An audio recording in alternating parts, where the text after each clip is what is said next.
Buenas tardes, ingeniero Quesada. Somos el equipo 6 y lo vamos a hablar sobre la factibilidad legal y los estudios hidrológicos.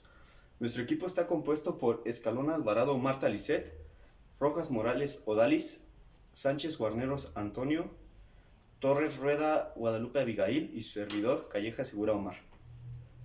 Bueno, para empezar le diré nuestro objetivo, que es realizar una indagación profunda, clara y detallada sobre los conceptos de factibilidad legal y estudios hidrológicos en el ámbito de las carreteras en las obras civiles. Conoceremos cuáles son las normas que nos rigen y que debemos tomar en cuenta para analizar qué tan factible es llevar a cabo una carretera o un camino, o en su caso si no es factible, así como cuáles serán los estudios hidrológicos pertinentes y necesarios en base al tipo de suelo sobre el cual se trabajará. Bueno, para empezar, ¿qué es factibilidad? Es aquella disponibilidad de los recursos necesarios para llevar a cabo los objetivos o metas señalados. Es decir, si es posible cumplir con las metas que se tienen en un proyecto o no. La factibilidad legal se refiere a que el desarrollo del proyecto no debe de infringir alguna norma o ley establecida a nivel ya sea local, municipal, estatal, federal o en su caso podría ser hasta mundial. Es una evaluación que demuestra que el proyecto puede ponerse en marcha y mantenerse, mostrando evidencias que se ha planteado cuidadosamente.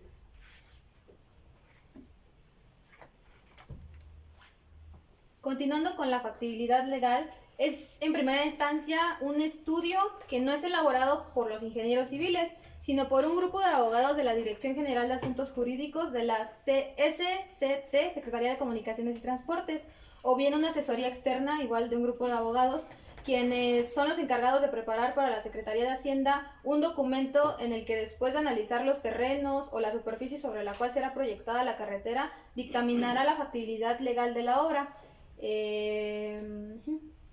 La factibilidad legal, dependiendo del tipo de problemática identificada y el tema a tratar, se podrá revisar los elementos como las entidades con atribuciones para atención de la problemática y para la producción y o provisión del bien o servicio analizado. Como lo comentábamos en clase, podemos tener, por ejemplo, dos ciudades, ciudad A, ciudad B, y vamos a necesitar la comunicación entre ambas.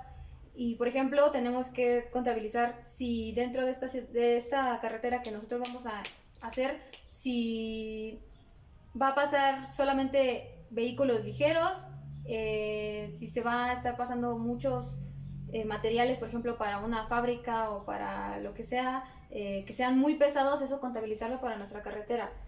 El número 2 es el análisis de permisos, concesiones, derechos de uso. Esto es una parte muy importante, ya que son todos los permisos necesarios, deben de, sin infringir ninguna norma o ley, como es el caso, y las concesiones de derechos de uso, de la vía, etcétera. El número 3 es el análisis y planes de mitigación ambiental que serán requeridos. Toda obra tiene un impacto ambiental y es muy importante que nosotros, como ingenieros civiles, demos una solución a ese problema, básicamente. Por ejemplo, si se va a pasar sobre alguna laguna o si se va a pasar por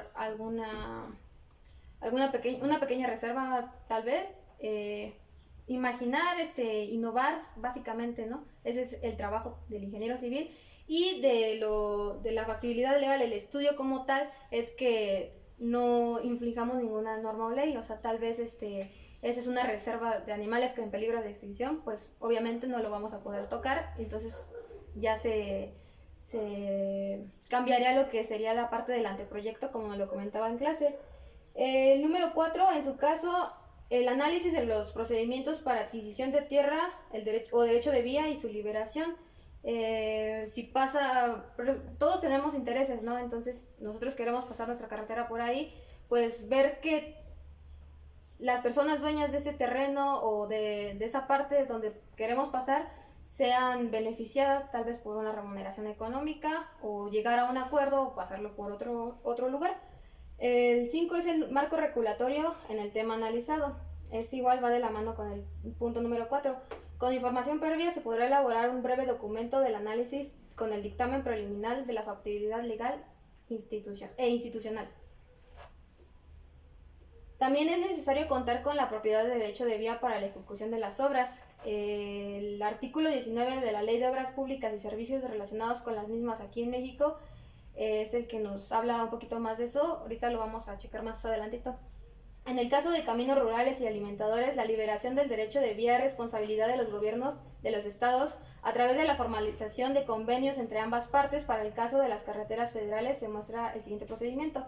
Esto es bien importante porque, como lo comentaba, que todas las partes estén beneficiadas con nuestra obra y así hacer el menor daño posible tanto para la sociedad como para el medio ambiente.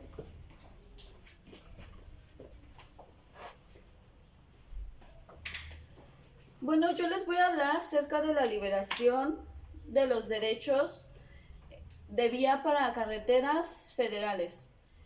Esta liberación de derechos está sustentada en el artículo número 19 de la Ley de Operaciones Públicas y Servicios relacionados con las mismas. Las dependencias o entidades que pretendan llevar a cabo una obra pública previamente a la realización de los trabajos deberán tramitar y obtener de las autoridades competentes los dictámenes, permisos, licitaciones, derechos de bancos de materiales, así como la propiedad y los derechos de propiedad. El principal objetivo de este artículo es lograr que los trámites de la liberación de los derechos se realicen de manera eficaz a fin de que los terrenos requeridos sean entregados a las constructoras, bueno, el encargado de realizar esta obra de manera oportuna. Algunos procesos que se deben de llevar a cabo antes de realizar la obra es la compra y venta de terrenos, la expropiación de terrenos de propiedad particular o ya sea ejidal o comunal. Esto se refiere a que el gobierno de cierto modo te va a obligar a que le vendas tus terrenos porque son requeridos para llevar a cabo la obra. El depósito en garantía por los terrenos, esto se realiza para que las personas que pues de algún modo son afectadas por la compra de sus terrenos pues tengan dinero para ir consiguiendo algún lugar en donde quedarse. El cambio de destino de inmuebles que se lleva a cabo por el gobierno federal se realiza para que las personas que, como lo dije antes, son afectadas por la compra de sus terrenos pues tengan un lugar a donde llegar y no queden como de algún modo al aire. La adquisición de predios, propiedad de organismos descentralizados y el pago de movimientos de instalaciones de obras inducidas. Esto se refiere a que, por ejemplo, hay un drenaje y tu carretera va a pasar por ahí. Entonces, lo que como constructora tenemos que hacer es encargarnos de modificar, no sé, las instalaciones de modo que pueda transcurrir el drenaje ahí y también tu carretera sin afectar ninguna de las dos. Y bueno, las unidades administrativas responsables de realizar este tipo de procedimientos legales son las áreas responsables Dirección General de Asuntos Jurídicos, la SCT y la Dirección General de Carreteras.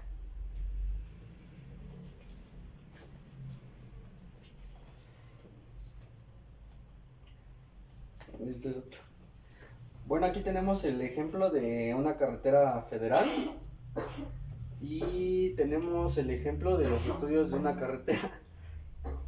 Ok, yo les voy a hablar sobre los estudios hidrológicos. Dice en la presentación que el estudio hidrológico es un documento que define cuáles son las consecuencias hidráulicas que una obra o proyecto puede llegar a afectar el estado de una carretera. Y los pasos que se siguen en un estudio hidrológico son los siguientes. Dice la localización del proyecto. Bueno, es muy importante saber dónde se va a proyectar la carretera. Tenemos que checar los estudios topológicos, demográficos y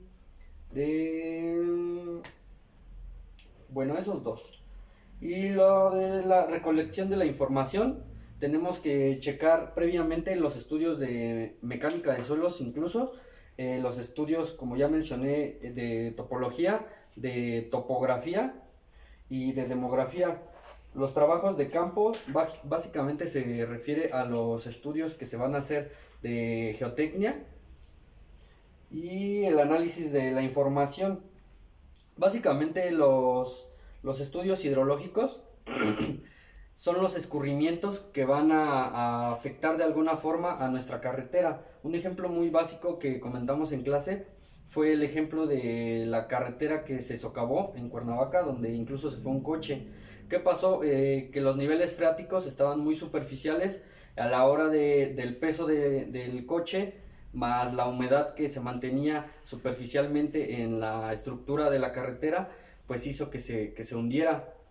Pero nosotros como ingenieros civiles y basados en los estudios hidrológicos que tenemos que hacer, tenemos que buscar la forma de cómo contrarrestar estos daños que se pudieran ocasionar por la hidrología.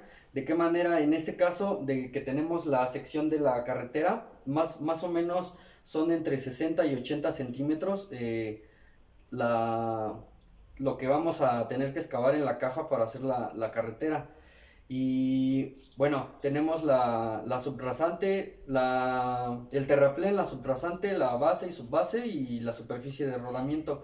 Si tenemos un estudio de mecánica de suelos adecuado, un estudio de geotecnia adecuado, los niveles freáticos tienen que estar siempre abajo. En el caso de que estuvieran arriba en el nivel del terraplén o de la subrasante, que fue lo que pasó en el ejemplo que mencioné, podemos nosotros contrarrestar creando una especie de trinchera o un sifón que va a ser que no es más que muros colindantes de los extremos de las carreteras, de la carretera, donde va a llegar el agua. Nosotros vamos a hacer una especie de filtro con grava, vamos a meter toda el agua que va a llegar al filtro, se va a meter hacia la tubería va a pasar de un extremo al otro de la carretera sin tocar la estructura que ya mencioné de la carretera. Entonces va a estar prácticamente intacta con eso de la humedad. Entonces no hay probabilidad de que haya un socavón como lo que mencioné. Otro ejemplo básico que vimos fue el de la construcción de una carretera para subir a una colina. Entonces tenemos la colina, para subir arriba tenemos que subir rodeando la colina por cuestiones de las pendientes. Entonces, ¿qué pasa con el agua de lluvia a la hora de caer?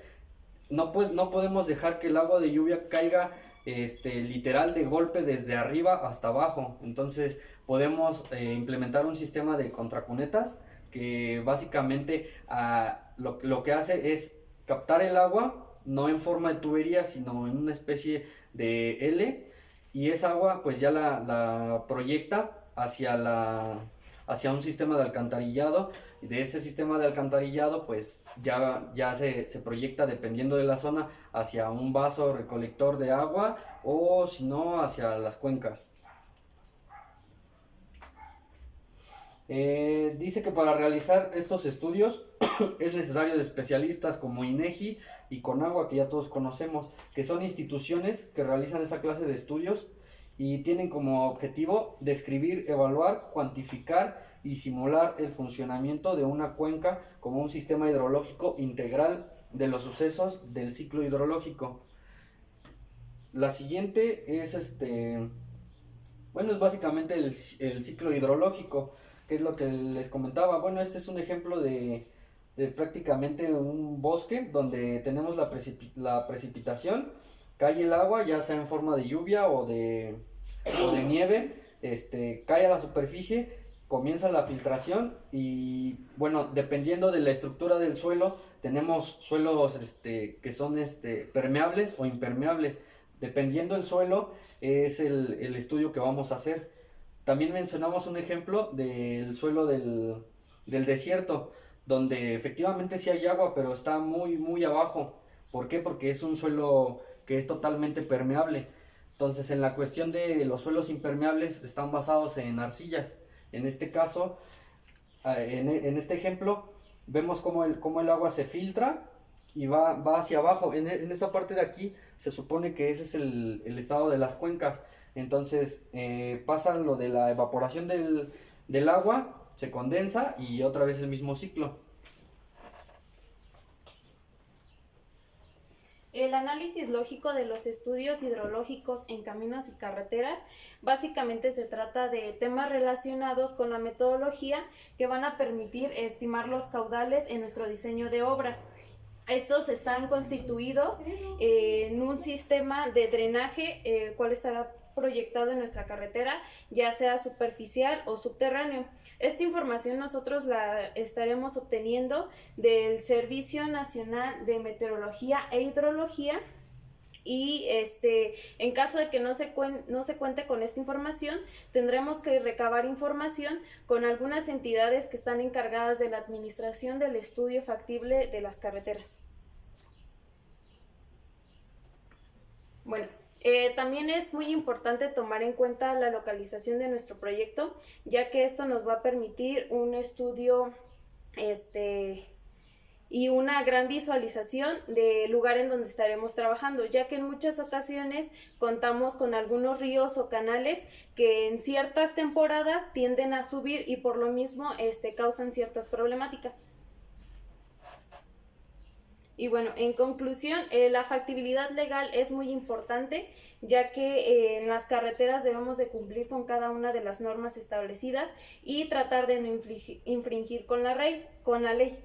Y en cuanto a los estudios hidrológicos, son muy importantes plasmar de manera correcta